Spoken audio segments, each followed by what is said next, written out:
अस्सलाम वालेकुम, welcome back to my channel. Hope so friends आप सब लोग खैरियत से होंगे। फ्रेंड्स आज की इस वीडियो में मैं आप लोगों से शेयर करने वाली हूँ हाथ पाँव को गोरा करने की रेमेडी। इस रेमेडी की यह खास बात है कि इस रेमेडी को बनाने से पहले हमें एक क्रीम रेडी करनी पड़ेगी। इस क्रीम से फिर हम वाइटनिंग रेमेडी तैयार करेंगे।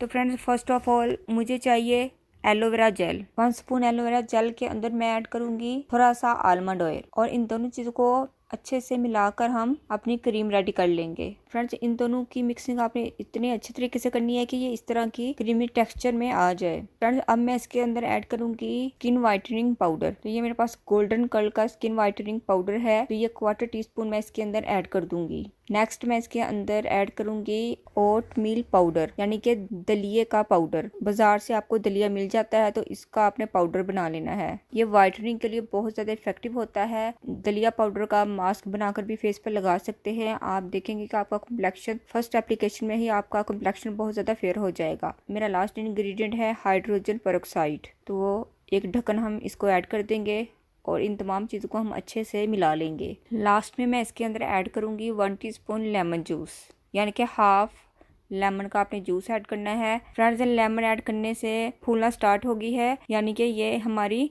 ब्लीच बन के रेडी है। फ्रेंड्स इसको आप अपने हाथों पैरों पर लगाएं, तो जितनी अच्छे से ये फूलेगी इतना ज़्यादा हमें ये रिजल्ट देगी। इनमें से कोई भी इंग्रेडिएंट आपने मिस नहीं करना। तो फ्रेंड्स ये रेडी है, आप इसको अपने हाथ पैरों पर लगाएं, इसकी एप्लीकेशन करें और 10 से 15 मिनट लगा रहने दें। उसके बाद आप वॉश कर लीजिएगा। फ्रेंड्स उम्मीद करती हूँ कि वीडियो आपको जरूर पसंद आई होगी। फ्रेंड्स अगर वीडियो पसंद आई है तो चैनल को सब्सक्राइब करें, वीडियो को लाइक और शेयर करें। मिलते हैं नेक्स्ट वीडियो में। अल्लाह हाफिज़। Thanks for watching my videos.